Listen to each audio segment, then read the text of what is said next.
負ける。俺は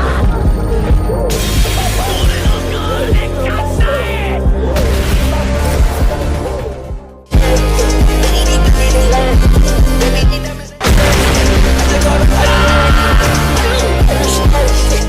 হে WhatsApp guys, কেমন আছো সবাই? আশা করি সবাই খুব ভালো আছো। ব্লু লকের এই পর্যন্ত 6টা এপিসোড দেখেছো। শরীরে মোটামুটি একটা ভাব আইছে না? ওয়ার্ল্ড কাপ একটা ভাইব আইছে না? তো যাই হোক, গত পর্বে আমরা দেখেছিলাম team W versus team Z এর ম্যাচ, এবং ওই ম্যাচে প্রথম 3টা গোলই কিন্তু টিম জেড এর পক্ষ থেকে ওই কোন হালারপুত একাই করেছিল। কিন্তু পরে জানা যায় ওই কোন হালারপুত তার নিজের টিম টিম জেড এর সাথে বিশ্বাসঘাতকতা করে এসব করেছে। মানে আগে থেকে বিপক্ষ টিমকে বলে এসেছিল যে আমাকে প্রথমে 3টা গোল দিতে দেবে, তারপর মনে করো ওই টিমকে কিভাবে হারাতে হয় সেটা আমি তোমাদের হেল্প করব। তো সেই হিসেবে আমরা দেখেছিলাম এরপরে থেকে সে কি করে, টিম জেড এর পক্ষে না খেলে তার প্রতিপক্ষ টিম ডাব্লিউর সাথে খেলা শুরু করে। এবং গত পর্ব শেষ হতে হতে আমরা দেখেছিলাম যে টিম ডাব্লিউ এখন 1 গোলে টিম জেড এর চেয়ে এগিয়ে রয়েছে। মানে টিম ডাব্লিউর হচ্ছে 4 গোল আর টিম জেড এর ছিল 3 গোল। তো যাই হোক, এই এপিসোডটা কিন্তু খুবই স্পেশাল একটা এপিসোড, এবং ব্লু লকের one of the best episode বলা হয়ে থাকে এটাকে। মানে বলতে পারো এই এপিসোডটা তোমাকে একটা গুজ বাম্পস দেবে। তো যাই হোক, আমরা শুরু করি। তো এই এপিসোডের শুরুতেই দেখা যায় চিগিরি মাঠের মধ্যে বসে ভাবছিল যে আমি জন্মগতভাবে অনেক ট্যালেন্টেড ছিলাম, ঠিক যেরকম তুমি ঘুমানোর আগে ভাবো আমি জন্মগতভাবে একটা ইউজলেস ছিলাম, এখন ইউজলেস রয়েছি। তো যাই হোক, সেটা বড় কথা না। সবচেয়ে বড় কথা হচ্ছে চিগিরি জন্মগতভাবে অনেক ট্যালেন্টেড ছিল। তার স্পেশাল যে ট্যালেন্টটা ছিল সেটা হচ্ছে সে অনেক জোরে দৌড়াতে পারতো, এবং সে যখন দৌড়াতো কেউ তার সাথে দৌড়ে পেরে উঠতো না। আর তার সেই স্পেশাল স্পিডের কারণে সে অনেক বেশি ভালো ফুটবল খেলতো। আর শুধুমাত্র দৌড়ালে যে হয় তা কিন্তু নয়, ও যখন ফুটবলে দৌড়াতো ওর কাছ থেকে কেউ বল নিতেই পারতো না, মানে ওর স্পিডের সাথে কেউ ম্যাচই করতে পারতো না। এবং এর জন্য চিগিরি তার ভবিষ্যৎ নিয়ে অনেক নিশ্চিত ছিল যে তাকে আর কখনোই পেছনে ফিরে তাকাতে হবে না, এবং সে জানতো সে ভবিষ্যতে গিয়ে ফুটবল অনেক ভালো করতে পারবে। কিন্তু হঠাৎ করে একদিন সবকিছু বদলে যায়। তো কিভাবে সব বদলে গেল এটা আমরা একটু পরে জানতে পারবো। আর এরপর সিন শিফট করে আমাদের বর্তমান সময় নিয়ে আসা হয় প্লে গ্রাউন্ডে, যেখানে বল এখন বাচিরার কাছে ছিল। তো বাচিরা বল ইসাগিকে পাস দেয়, আর ইসাগি বল নিয়ে যখন সামনে যেতে থাকে তখন কোনের বিশ্বাসঘাতকতার কারণে, মানে কোন তো ওদের সব প্ল্যান প্রোগ্রাম কে কেমন খেলে সব বলে দিয়েছে। তো ওনাইমা ব্রাদার করে কি ইসাগির মুভমেন্ট কি হবে সেটা আগে থেকে ওরা জানতো, এবং দুই পাশ থেকে একরকম ভূতের মতো ওকে ঘিরে ধরে। মানে দেখো, ওদের দুই ভাইকে দেখলাম আর হুদাই কেন যেন জুনজি তোর কথা মনে হয় সিরিয়াসলি। তো যাই হোক, এরপর ওরা ইসাগিকে বলে তুমি চাইলেও আর কিছু করতে পারবে না, আমরা অলরেডি তোমার টেকনিক, তোমার স্কিল এবং তোমার ওয়েপন সম্পর্কে সবকিছু জেনে গিয়েছি। তোমার ওয়েপনে সবসময় 6টা বেজে থাকে, এটা আমরা জানি, এবং এর জন্য তোমরা এই ম্যাচটা হেরে যাবে। তো ইসাগি তখন বল নিয়ে থেমে যায়, আর তার সামনে এবং পেছনে ওনাইমা ব্রাদার্সরা দাঁড়িয়েছিল, এবং সে ভাবছিল আমি এখন কিভাবে ওদের কাছ থেকে বল কাটিয়ে নিয়ে যাব। কিন্তু তখনই কোন হালারপোত করে কি পেছন থেকে এসে বলটা নিয়ে নেয়, আর এর ফলে ইসাগি অনেক রেগে যায়, কিন্তু তার কিছুই করার ছিল না। তো এরপর কোন আর ওনাইমা ব্রাদার্সরা বল নিয়ে সামনের গোল পোস্টের দিকে যেতে থাকে, আর ইসাগি তখন চিন্তা করে আমাদের টিমে আমরা মাত্র 10 জন খেলছি, আর ওনাইমা ব্রাদার্সের টিমে 12 জন খেলছে। তার উপর ওরা আমাদের প্রত্যেকটা প্ল্যান, প্রত্যেকটা মুভমেন্ট সম্পর্কে জানে। তো এটা পুরো একটা আনফেয়ার ম্যাচ হচ্ছে। আর তখনই ওনাইমা ব্রাদার্সের একজন বল নিয়ে একদম গোল পোস্টের কাছে পৌঁছে যায়, এবং গোল করার জন্য অনেক পাওয়ারফুল একটা শুট করে। কিন্তু লাকিলি টিম জেড এর যে গোলকিপার সে মাত্র একটা আঙুলের সাহায্যে অনেক কষ্টে বলটা আটকিয়ে দেয়, আর এই গোলকিপারের নাম হচ্ছে লেমন। তো বলটা আটকানোর পরে লিমন চিৎকার করে ইসাগিকে বলে, ইসাগি তোমরা শুধু একটা গোল করো, এরপর আমি আমার জীবন দিয়ে হলো সবগুলো বল আটকানোর চেষ্টা করব, আর একটা গোল আমি হতে দেবো না। তুমি যদি মেন সিরিজটা দেখো তাহলে বুঝতে যে এই কথাটার ওজন কতখানি। মানে এক্সপ্লেনে তো আসলে মেন সিরিজের যে ব্যাকগ্রাউন্ড, তারপর কথা অনেক কিছুই তুমি বুঝতে পারো না, পারলে হিন্দি ডাব ভার্সনটা তোমরা দেখো আর কি এক্সপ্লেন দেখার পরে। তো যাই হোক, এরপর লেমন আরো বলে আমরা যদি এই ম্যাচটা ড্র করি তারপরও আমাদের কাছে একটা সুযোগ থাকবে ব্লু লকে সার্ভাইভ করার, আর এই ম্যাচটা ড্র করার পরে পরের ম্যাচ যদি আমরা জিতি তাহলে আমরা সবাই ব্লু লকে সার্ভাইভ করতে পারবো। তো এরপর তারা আবারও নতুন উদ্যমে ম্যাচ শুরু করে দেয়, আর তারা বল দেয় চিগিরিকে পাস। কিন্তু চিগিরি বল নেওয়ার আগে সেখানে ওনাইমা ব্রাদার্সরা এসে বলটা নিয়ে নেয়, এবং তারা চিগিরিকে টিটকারি করে বলে তুমি তো অনেক বেশি স্লো, আর আজকে আমরা তোমার ফুটবল কেরিয়ার এখানেই শেষ করে দেবো। তো চিগিরি এই কথা শুনে থেমে যায়, আর সে শুধু চারপাশে দেখতে থাকে, আর সে তার হাত মুট করে ফেলে রেগে, এবং বলে চুপ করো আমি। আর তখনই সিন অতীতে শিফট হয়ে যায়। এখানে আমরা দেখতে পাই যে চিগিরি তার স্কুলের টিমের হয়ে প্রথম দিন যখন ফুটবল খেলার জন্য ফুটবল ক্লাবে জয়েন করেছিল তখন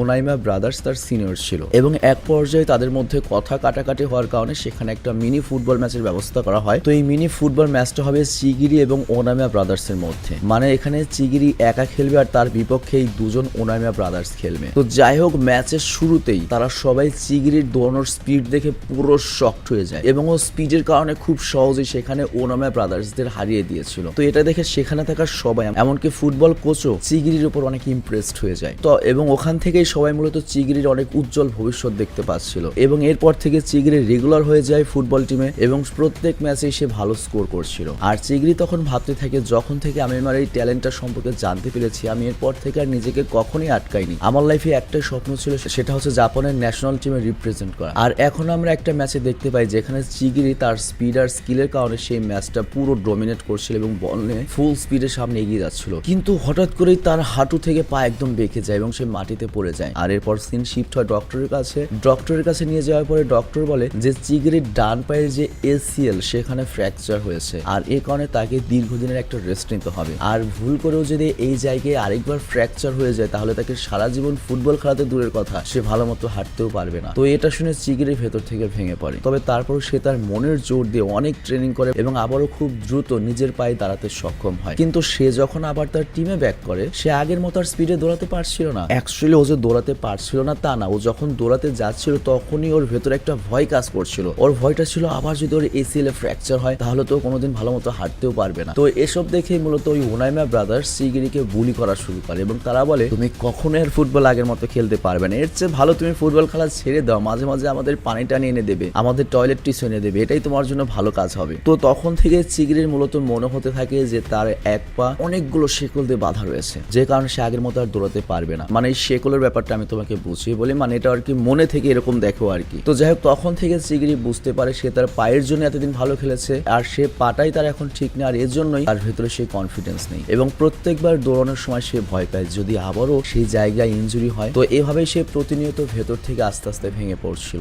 আর এরপর সিন আবারও বর্তমান আসে যেখানে চিগিরি মাঠের মধ্যে দাঁড়িয়েছিল আর সে যখন ঘড়ির দিকে তাকায় আর মাত্র 5 মিনিট সময় বাকি রয়েছে। তো এই 5 মিনিটে সে যদি কিছু করতে না পারে তাহলে এই ম্যাচটা হেরে যাবে এবং ব্লু লক থেকে তারা চিরতরে এলিমিনেট হয়ে যাবে। আর এরকমটা হলে তার ন্যাশনাল টিমের স্বপ্ন, স্ট্রাইকার হওয়ার স্বপ্ন চিরদিনের মতো শেষ হয়ে যাবে। তবে চিগিরি তার স্বপ্ন কিভাবে শেষ হতে দিতে চাচ্ছিল না। আর তখনই ইসাকি চিৎকার করে চিগিরিকে উৎসাহ দিতে থাকে। ইসাকি বলে তুমি এখনো শেষ হয়ে যাওনি, তোমাকে দৌড়াতেই হবে, তুমি চাইলেই পারবে বিশ্বসেরা স্ট্রাইকার হতে। তো এরপর ইসাকি বল নিয়ে সামনের দিকে এগোতে থাকে কিন্তু আবারও ওনামিয়া ব্রাদার্স ওর সামনে চলে আসে এবং ওরা দুজন মিলে ইসাকিকে ঘিরে ফেলে। আর যেহেতু ওদের টিমে 12 জন ছিল আর ইসাকির টিমে ছিল 10 জন, তো ইসাকি ভাবতে থাকে এভাবেই কি সব শেষ হয়ে যাবে, কিন্তু না এটা হতে পারে না। তো এখানে আমরা দেখতে পাই টিম ডাব্লিউ মানে প্রতিপক্ষের টিমের সবাই আমাদের যে টিম জেড সেই টিমের সবাইকে ঘিরে ফেলেছে। মানে প্রত্যেকটা প্লেয়ারের সাথে টিম ডাব্লিউ 2 জন করে প্লেয়ার আটকে রেখেছে, প্রত্যেকটা স্ট্রাইকারকে আটকে রেখেছে। তো এ কারণে ইসাকি চাইলেও কাউকে বল পাস দিতে পারছে না। তো ইসাকি বুঝতে পারছিল না এখন আমার কি করা উচিত, কিন্তু তখনই সেখানে ইসাকির পেছন থেকে কুয়ন হালারপুর চলে আসে। ওকে দেখলে আমার রাগ ধরতেছে সিরিয়াসলি। তো যাই হোক কুয়ন তখন বলে ইসাকি তোমরা এখন হার স্বীকার করে নাও, তোমরা কোনোভাবেই জিততে পারবে না আর সময়ও শেষের দিকে। আর তখনই আমরা দেখি এই ম্যাচের পুরো সময় শেষ হয়ে গিয়েছে। তো ম্যাচ শেষ হওয়ার পরে সবাই মারাত্মক হতাশ হয়ে যায় যে হেরে গেল, কিন্তু তখনই সবাইকে অবাক করে দিয়ে 3 মিনিট অ্যাডিশনাল টাইম দেওয়া হয়। আর তখন ইসাকি বুঝতে পারে যে না ভাগ্য আমাদের একটা লাস্ট চান্স দিয়েছে,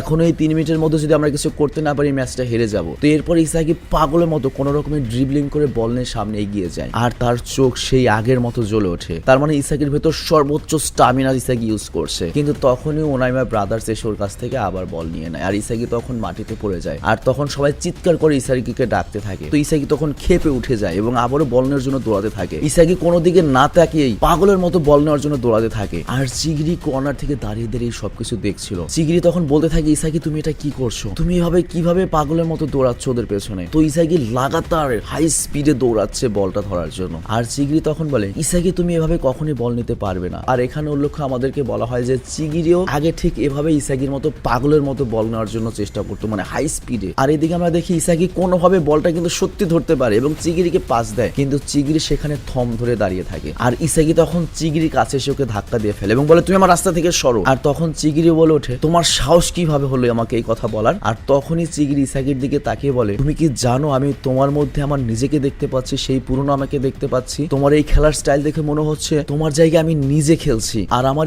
ইনজুরি হওয়ার আগে আমি যেভাবে খেলতাম তুমি ঠিক সেভাবেই খেলছো। তোমার ভেতরে কোনো ভয় নেই, তোমার শুধু একটাই জিনিস চাও সেটা হচ্ছে স্কোর করতে চাওয়া, তুমি শুধুমাত্র তোমার টিমকে জেতাতে চাও। তো এরপর চিগিরি তার ইনজুরি ব্যাপারে ভাবতে থাকে যে জিনিসটা তাকে আটকে রেখেছে। তো ও বলে আমাকে কি আসলে ইনজুরি থামিয়ে রেখেছে নাকি আমি নিজেই নিজেকে আটকে রেখেছি। আমি কোনোভাবে এই ম্যাচ হারতে চাই না, আমি আমার ক্যারিয়ারকে ধ্বংস হতে দিতে পারি না, আমাকে যেভাবে হোক এই ম্যাচটা জিততেই হবে। আর তখন আমরা চিগিরির সারা শরীরে আগুনের ঝলক ঝলক দেখতে পাই। ওর ভেতরে যে ভয়কে আটকে রেখেছিল সেই ভয়টা ওর ভেতর থেকে চলে যায় এবং চিগিরি উঠে দাঁড়ায় এবং চিগিরি তার সকল ভয়কে কাটিয়ে তোলে এবং আমরা দেখতে পাই ওর পায়ে যে শেকলগুলো ছিল, মানে যেটা ওর মনের ভয়, সেই ইমাজিনারি শেকলগুলো ভেঙে যায় এবং ও আবারও সে আগের মতো ফুল স্পিডে দৌড়াতে সক্ষম হয়। এবং তখন ইসাগি আবারও একটা গোলের গন্ধ পায়, যেটা ইসাগির স্পেশাল স্কিল। তো ইসাগির কাছে তখন বল ছিল, তো সবাই তখন ইসাগিকে তাদের দিকে বল পাস দিতে বলে, মানে বাকি যে স্ট্রাইকার গুলো ছিল, কিন্তু ইসাগি কাউকে বল দিচ্ছিল না। আর তখন ইসাগি লক্ষ্য করে যে মাঠের এক কোণা দিয়ে একটা প্লেয়ার গোল পোস্টের দিকে যাচ্ছে, আর ওইটা কে বুঝতে পেরেছো? চিগিরি। তো ইসাগি তখন বলে একটা কিক মেরে চিগিরিকে বলে, চিগিরি এটা তোমার জন্য।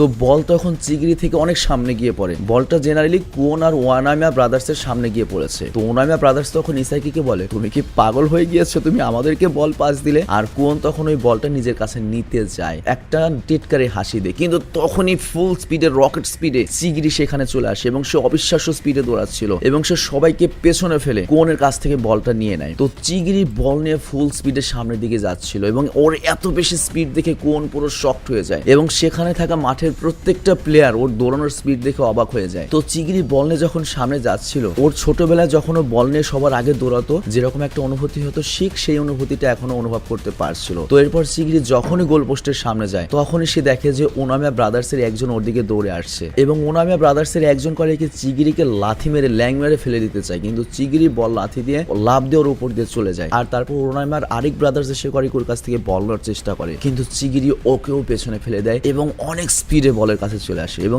এত বেশি স্পিড ছিল যে এই স্পিড সে কখনোই এর আগে অনুভব করেনি, মানে এর আগে ও এত স্পিডে কখনোই দৌড়ায়নি। তো চিগিরি তখন বল নিয়ে গোল পোস্টে একবারে সামনে সে দেখতে পায় গোলকিপার বল আটকানোর জন্য দাঁড়িয়ে রয়েছে। তো চিগিরি তখন জাম্প করে বলে একটা কিক করে, যে কারণে গোলকিপারের ওপর দিয়ে গিয়ে সোজা বলটা গিয়ে গোল হয়ে যায়। তো এটা দেখে বুঝতেই পারছো কি পরিস্থিতি, সবাই একসাথে চিৎকার করে সেলিব্রেট করা শুরু করে এবং চিগিরি তার আবারও আত্মবিশ্বাস ফিরে পেয়েছে। তো তখন ইসাগি চিগিরি কাছে আসে এবং চিগিরিকে বলে, চিগিরি তুমি অনেক ভালো করেছো, তুমি অনেক বেশি ফাস্ট, তোমার পায়ের মুভমেন্ট দেখে মনে হচ্ছিল তোমার পায়ে মোটর লাগানো। তখন চিগিরি বলে, আরে নাই, সবকিছু তোমার জন্য হয়েছে, তুমি আমার ভেতরের আগুন আবার জ্বালিয়ে দিতে সাহায্য করেছো, তুমি ছাড়া আমি কখনোই আমার আত্মবিশ্বাস ফিরে পেতাম না, তোমার কারণে আমি আবার আগের মতো খেলতে পেরেছি। তো যাই হোক, সময় শেষ হয়ে যায়, ম্যাচটা ড্র হয় এবং আমাদের টিম জেড অল্পের জন্য কাটায় কাটায় বেঁচে যায়, কান কাটা পাস করে আর কি। আর তখনই দেখা যায় টিম ডাব্লুর সবাই এবং ওনামিয়া ব্রাদার্সটা মিলে ওই কোন হালার পোতকে মারছে এবং ওকে মাটিতে ফেলে ইচ্ছা মতো লাথি আর ঘুষি থেরাপি দিচ্ছে। তো ওরা কোনকে বলছে, হালার পোত হালা, তোরা আগে বললি না কেন যে চিগিরি এত ফাস্ট, ও ঠিক হয়ে গিয়েছে। কোন তখন বলে, আমি নিজেই তো জানতাম না চিগিরি এত বেশি স্পিডে দৌড়াতে পারে, কিন্তু হাজার হলেও কোন ইসাগিদের টিমের, তো এই জন্য ইসাগি এগিয়ে যায় এবং ওদেরকে আটকায় এবং এনে ইসাগিদের সাথে প্রায় মারামারি লেগে যায়, কিন্তু পরে